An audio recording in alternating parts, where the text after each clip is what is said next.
zingi pati sa lung sit na kam dam onem itung le zong hian ding tim thu in lel jing zong le hian pui ti tia nei tep na tim thu ka gel do ji mo le ding vang ka hin pal pui elsi kan khu ka gel ji ti lung lai ka bang te pui ka lung sit na zalin lung de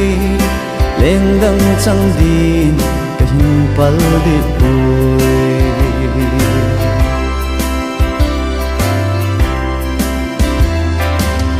len nagam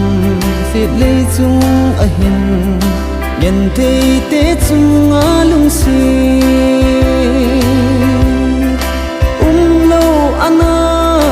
hi le wang o lung si tin thu zong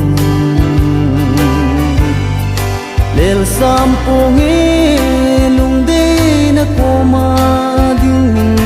zong in la hau leva in lung sit khen lo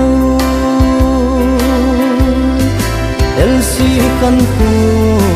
ka gel ji ti lung lai ka bang te poi ka lung sit na zalin lung de leng dang chang din ka hin phal de poi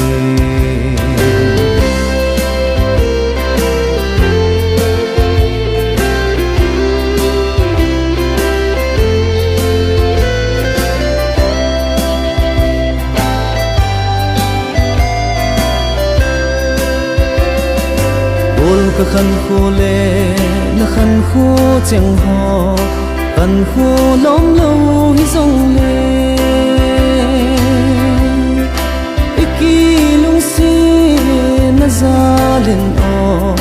yen te he su na lung ha lo ving pang jing hi ti lung sit na chunga chun le zo ten si lung hel thi mai vun el si kan khu ka gel ji ti lung lai ka bang te poi ka lung sit na zalin lung de leng dang chang din ka hin phal de oi el si kan khu ka gel ji ti lung lai ka bang te poi ka lung sit na zalin lung de leng dang chang din ka hin pal de poi